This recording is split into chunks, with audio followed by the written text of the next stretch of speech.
Hey guys, welcome back to Chan Man's videos.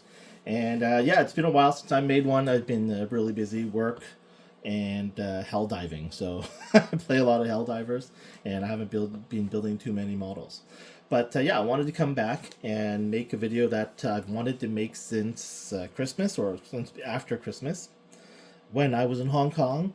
I had bought a few kits, and due to some family matters, I wasn't able to go out and do a lot of shopping, and I ended up staying at home building my kits when in Hong Kong.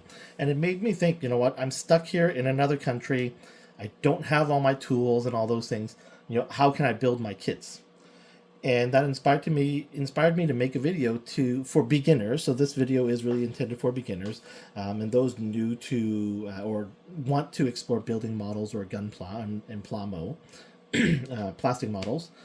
And so I'm gonna make this video about what are the absolutely minimal or essential tools that you need to build one. And then from there, how do you layer on additional supplies? Because we all know building models and things like that, it can be expensive, right?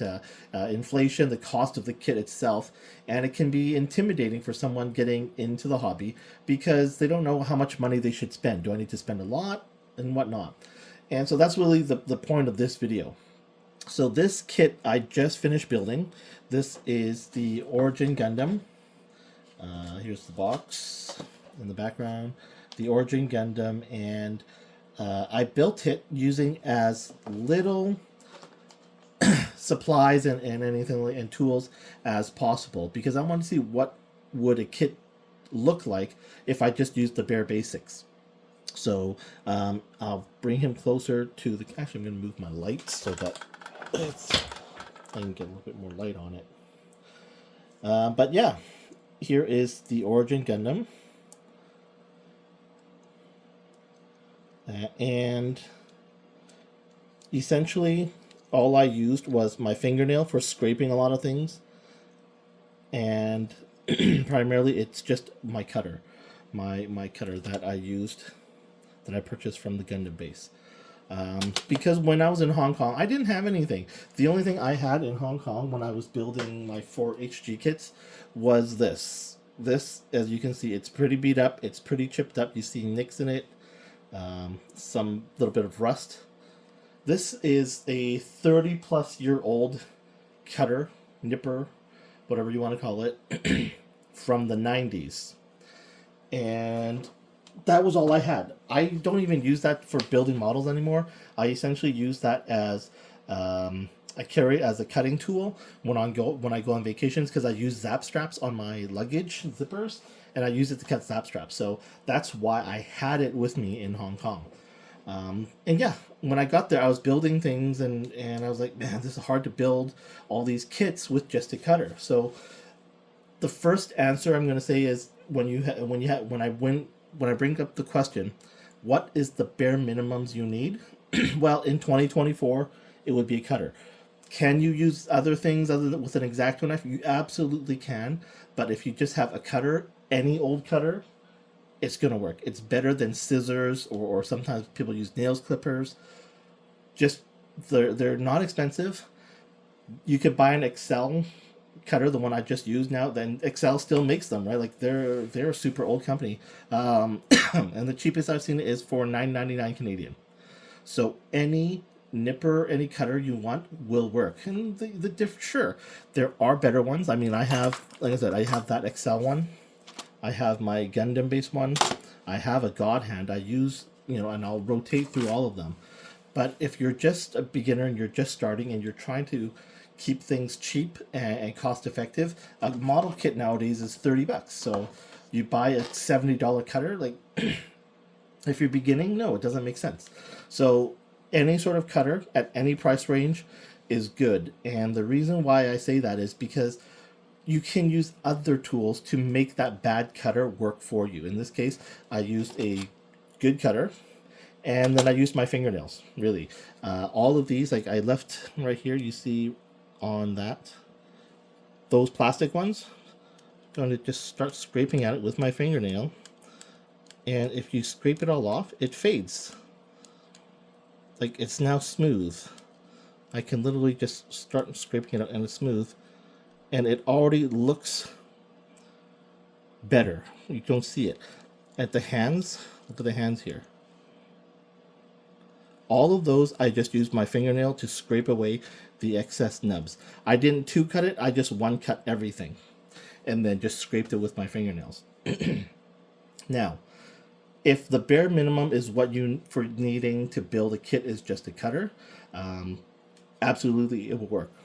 What I do recommend though, that not necessary but a really good recommendation, is get a knife. In Hong Kong, because I had a cutter, I ended up going to a hobby store and buying just a cutting knife. I also bought a sanding sponge. This one is really fine. This is like a really fine one. So sanding sticks or sanding paper. But the bare essentials that I think you absolutely must start with are these two. Like I said, I use my fingernail, but you can also use this to scrape. And here you're looking at a total of $20 or less, depending where you find them.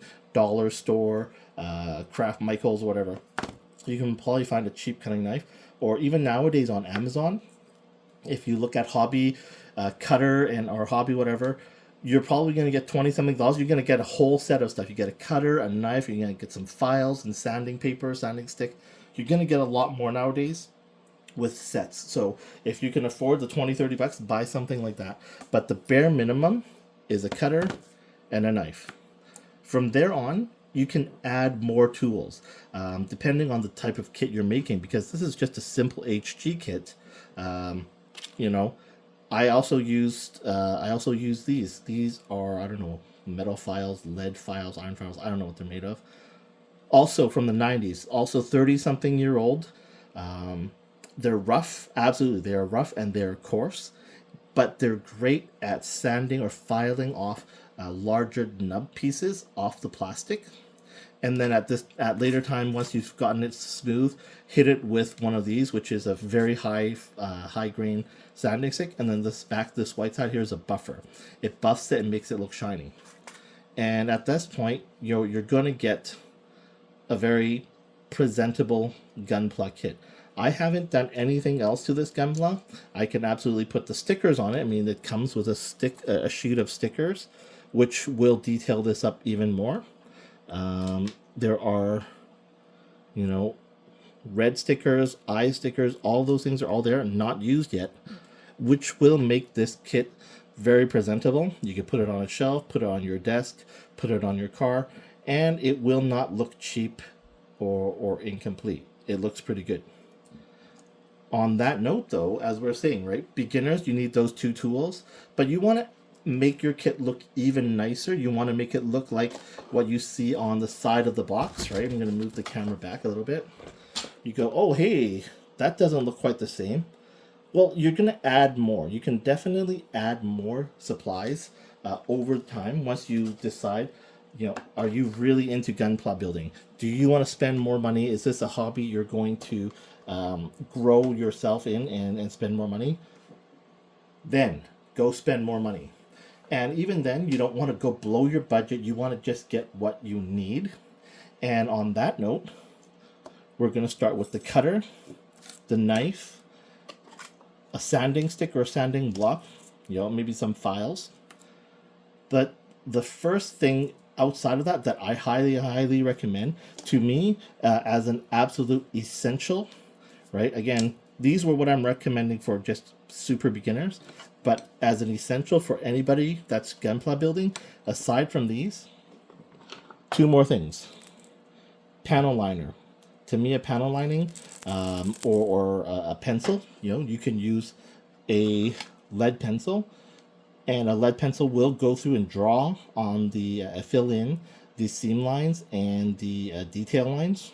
Absolutely, you can do that if you're worried about smell, or people who are really scared with panel lines breaking or cracking the Gunpla kit. I'm going to say here, I vouch for this. Absolutely no problem.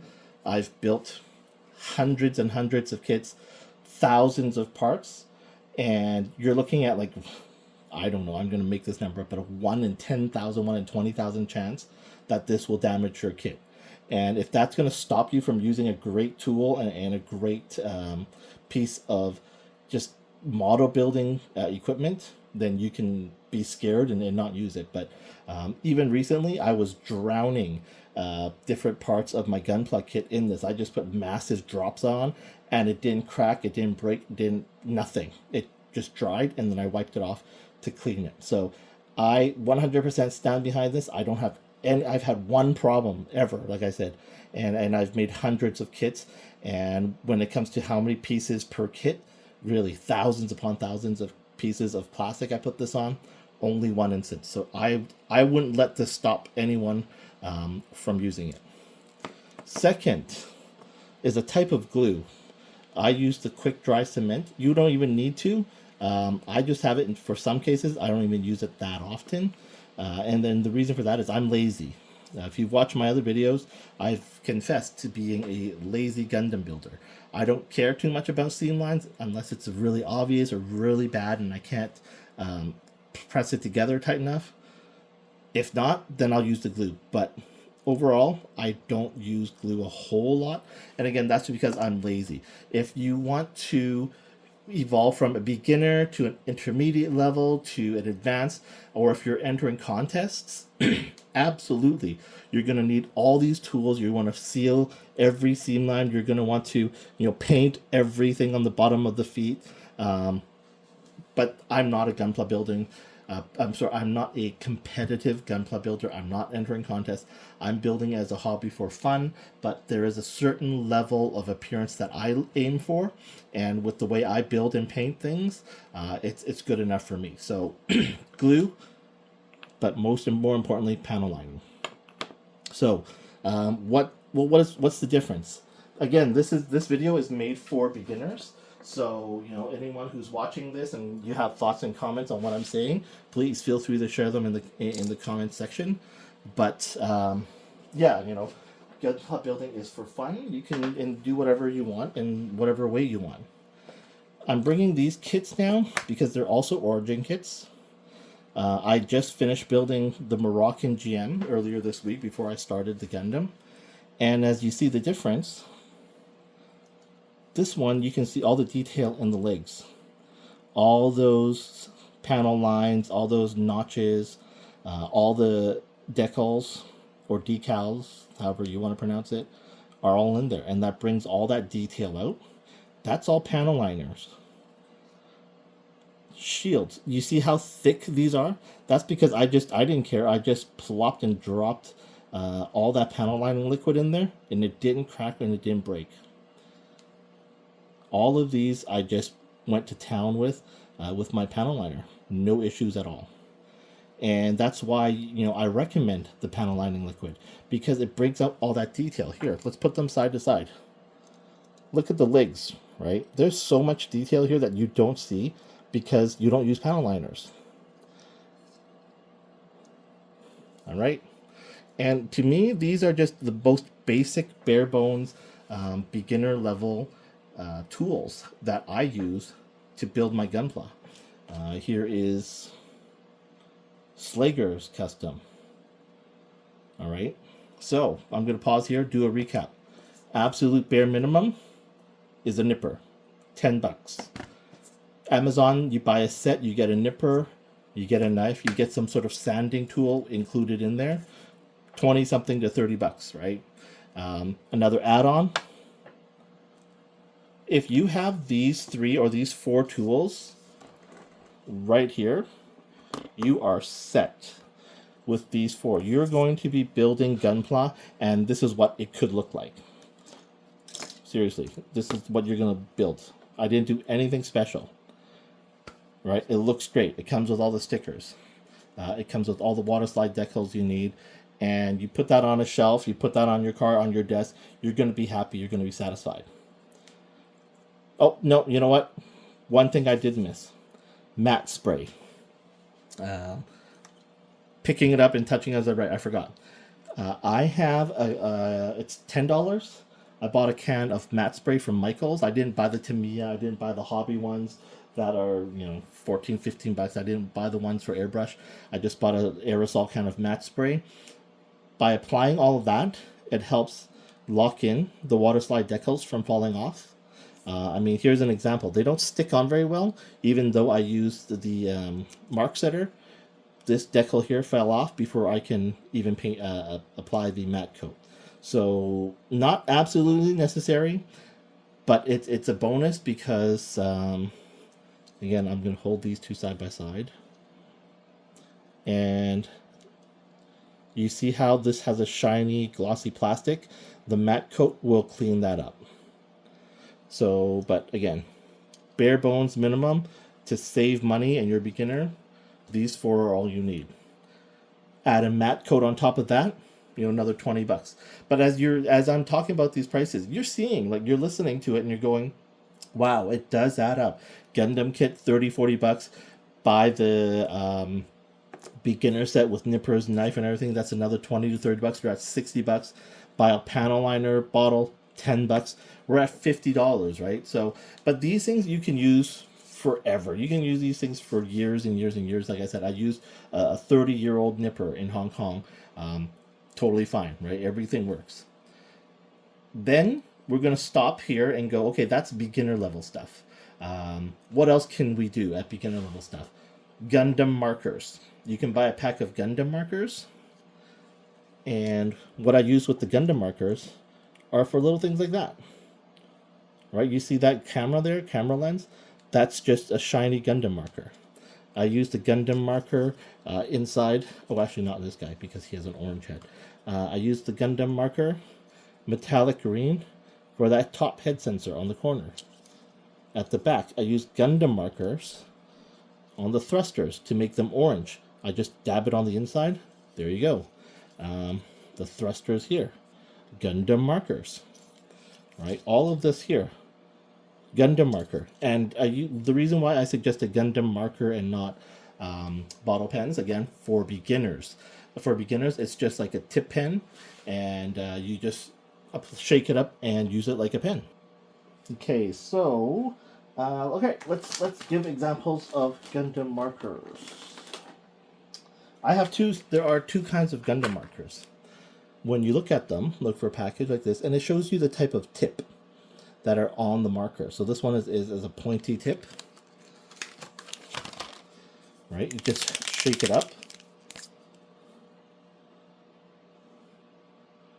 And you just draw it on there, color it on. This kind here, it doesn't show the marker type, but it's going to be shaking it again. And it's going to be like a felt marker. Oh, this is brand new. I haven't even used it. Do you see the difference? This one is wider, has a slant on it. These are not cheap. These are probably 10 to 15 bucks per pack. You get all of these colors and markers inside. They're easy to use. They're convenient. They're not a good deal. These are not good value. I'm going to tell you right up front, these are not good value. You can buy a bottle of Tamiya paint, shake it up, and do the same thing. But you're going to get a lot more paint, and you need to buy a brush and clean all of it. This is for convenience. This is you're paying money for convenience of having to have bottles and bottles of paint, having to clean everything up after you paint and whatnot. So this is not good value. You're paying for convenience. But these are the next level, the next tier of supplies I would recommend for anyone who is now built a kit or two. You want to enhance and upgrade your kit and make it look better. You want to make it from this to something like this, right? This isn't a skill issue. It's just, again, your preference, how much time do you have and whatnot. And again, for convenience, you can add some paint, add some color to these engines or these thrusters in the back instead of having it gray. Again, little enhancements, but it's not a skill level thing. If you've watched any of my other videos before, I've talked about these Gundam Real Touch markers. These are really similar to what we know as felt pens. They can be rubbed off. You can use it to add shades of colors by rubbing it in and taking it off. And I use them as Gundam hacks. Earlier, right, when we looked at there, you see that white nub mark? Oh, let me see. Yeah, there we go. Or even on his feet here. It's got a white nub mark, faded. You don't see it much. You can use something like this to hide that and clean that up. So let's do that. Let's use the darker gray. There are two ends to this. The small end has a wider tip brush. The bigger cap has a thinner tip brush. I know why it's opposite. I don't know why it's like that, but I didn't make those rules. So I'm gonna pop this cap off. See how thick that is. And I'm gonna use this and just shade that in. It can be messy, it's fine. Where's my cap? Right? You see that there? You see how messy it is. We're just gonna take a Q-tip, a used one. And now that white nub mark is covered. You can still see it if you're looking for it. It's not perfect, but it's not white anymore. You can do the same with the blues, with the reds. There's lots of colors. And that is another great lazy hack for building your Gunpla that doesn't require you spending days. You know, like you paint something, you got to let it dry before you can do anything else, dry 24 hours and whatnot. That's done. It's instant. So, you know, kind of tertiary, secondary or tertiary, or a second or third level of supplies you want to add on as a beginner, do something like that. Paints and real touch markers. These are used for weathering. Like you can draw streaks of rust water or dirtying things up and whatnot. But these are the secondary and third sort of tier of supplies I would recommend you get. So, keeping track of the video time, we're at about 21 minutes. I'll just do a quick recap on this video. I will plan to make more videos that go from beginner skill level to intermediate, and then from intermediate to advanced. I won't be able to go like super pro because I'm not that person. I don't have that skill, and nor do I have that time. But yeah, I can show you, make some more videos about how to add more to your Gunpla skills and experience. But in this video, for beginners, what are the bare minimum you need? A cutter, first of all, bare minimum. Then you can add a knife, a cutting knife, add some sanding tools, whether it's a file or sanding stick. That will give you this quality. If you use all of those four, you're going to get this nice, clean looking quality Gunpla.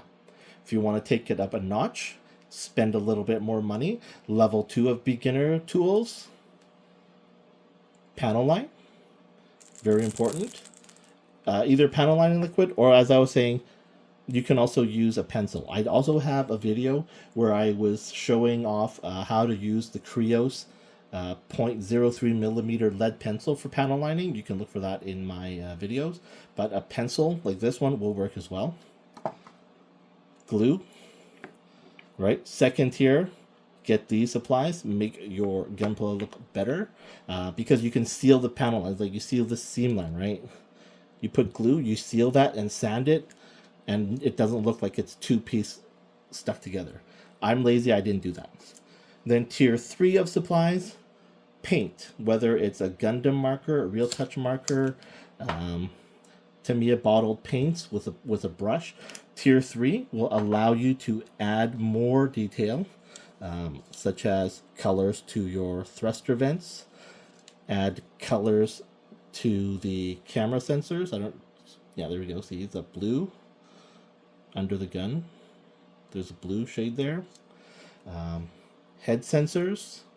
So with paints and shading, you know, you can clean up nub marks, hide nub marks with these, and add more color. And those are the basic skills that you can use, or cheats and hacks and tools for beginner Gunpla building. All right. I'd love to read some of your comments. If you want to share your thoughts, let me know. But that's it for the video. Thanks so much for watching. Please give me a comment for your feedback. And if you like my videos, please share and like my channel. I'm still trying to grow it. I've been doing it for several years. I'm over 1,000. But, you know, I would love to eventually someday get to 10,000. I would love to have a YouTube button for fun. But, yeah. So that's it for today's video. Thanks again, everyone. Thanks for your support. Thanks for watching. See you in the next video.